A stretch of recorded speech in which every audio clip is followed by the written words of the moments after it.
গভীর রাতে ঢাকা বিশ্ববিদ্যালয় ক্যাম্পাস হঠাৎ কেঁপে উঠল হাজার হাজার তরুণের গলা ফাটানো স্লোগানে।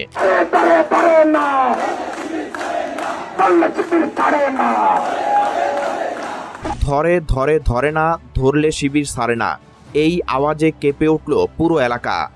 যারা ভেবেছিলেন গায়ের জোর আর পুরনো কৌশলে ক্যাম্পাস নিয়ন্ত্রণে রাখা যাবে, তাদের চোখে এখন সর্ষে ফুল। ইসলামী ছাত্র শিবিরের এই নতুন জাগরণে প্রধানমন্ত্রী তারেক রহমানের নেতৃত্বাধীন সরকারের ছাত্র সংগঠন ছাত্রদল রীতিমতো দিশেহারা। সবকিছু শুরু গত কয়েকদিন আগে ডাকসুর সামাজিক কল্যাণ সম্পাদক এবি জুবায়ের ও সাহিত্য ও সাংস্কৃতিক সম্পাদক মোসাদ্দেকের উপর শাহবাগে হামলার ঘটনা দিয়ে। হামলাকারীদের ধরে ধানমন্ডি থানায় জিজ্ঞাসাবাদের সময় এক শিবির নেতাকে টানা 12 ঘন্টা আটকে রাখা হয়। উদ্দেশ্য ছিল মানসিক চাপ দিয়ে সংগঠনকে দুর্বল করা, কিন্তু পর্দার আড়ালে আরও নোংরা এক চক্রান্ত তৈরি হয়েছিল। এআই প্রযুক্তি ব্যবহার করে প্রধানমন্ত্রী তারেক রহমানের কন্যা জাইমা রহমানকে নিয়ে অশ্লীল ভুয়া ছবি ও স্ক্রিনশট বানানো হয়। উদ্দেশ্য ছিল এর দায় শিবিরের ঘাড়ে চাপিয়ে তাদের জনসমর্থন নষ্ট করা এবং সরকারি নেতাদের কাছে প্রমাণ হিসেবে তুলে ধরা। কিন্তু চক্রান্ত উল্টো ফল দিল। ফ্যাক্ট চেকিংয়ে দ্রুত প্রমাণিত হয় যে ছবিগুলো সম্পূর্ণ ভুয়া এবং এআই জেনারেটেড। সাধারণ ছাত্র ও জনগণের মধ্যে ক্ষোভ ছড়িয়ে পড়ে।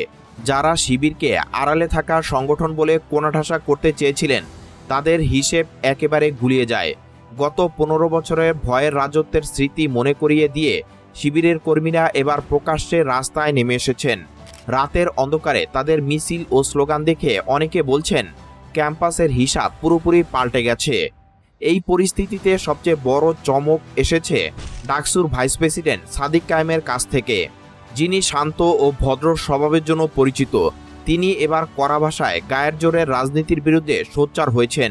গেস্টরুম দখলে নোংরা খেলা আর ফিরে আসতে দেওয়া হবে না, তার এই বক্তব্য ক্যাম্পাসে আগুন ধরিয়ে দিয়েছে। সাদিক কায়েম স্পষ্ট করে বলেছেন, সাধারণ ছাত্রদের অধিকার আদায়ে কোনো আপোষ নেই। তার ডাকে সাড়া দিয়ে শত শত ছাত্র রাস্তায় নেমে এসেছে। শিবিরের পক্ষে সাধারণ ছাত্রদের এই ঢল দেখে ছাত্রদলের নেতারা চুপসে গেছেন। আরও হাস্যকর ব্যাপার হলো, ছাত্রদলের কিছু বুড়ো নেতা, যাদের অনেকেরই 3 সন্তান, এখনও ক্যাম্পাসে দাপট দেখানোর চেষ্টা করছেন। রামদা চাপাতির পুরনো আমলের রাজনীতি নিয়ে তারা ঘুরে বেড়াচ্ছেন, যা সাধারণ ছাত্রদের কাছে এখন শুধু বিনোদনের খোরাক। অন্যদিকে শিবির শিক্ষার পরিবেশ, শান্ত ক্যাম্পাস ও ছাত্রদের অধিকারের কথা বলছে। এই পার্থক্য সাধারণ ছাত্ররা স্পষ্ট বুঝতে পারছেন, ফলে অনেকেই শিবিরের দিকে ঝুঁকছেন। রাজনৈতিক বিশ্লেষকরা বলছেন, এই ঘটনা শুধু ক্যাম্পাসের নয়, পুরো ছাত্র রাজনীতির সমীকরণ পাল্টে দিচ্ছে। প্রধানমন্ত্রী তারেক রহমান যদি এখনই তার ছাত্র সংগঠনের পাগলা ঘোড়াকে রাশ টেনে না ধরেন, তাহলে আগামী দিনে এটি তাদের জন্য বড় ধাক্কা হতে পারে। সাধারণ ছাত্ররা আর ভয়ের কাছে মাথা নোয়াতে রাজি নন, তারা তাদের অধিকার আদায়ে সোচ্চার। ভিপি সাদিক কায়েমের একটি বক্তব্য এখন ক্যাম্পাসের সর্বত্র, গায়ের জোর দেখিয়ে ভালো কাজের সাথে টেক্কা দেওয়া যায় না। এই একটি লাইনই যেন পুরো নোংরা রাজনীতিকে বুড়ো আঙ্গুল দেখিয়ে দিয়েছে। ধানমন্ডি শাহবাগের 12 ঘন্টার ঘটনা এখন শিবিরের জন্য আশীর্বাদ হয়ে উঠেছে।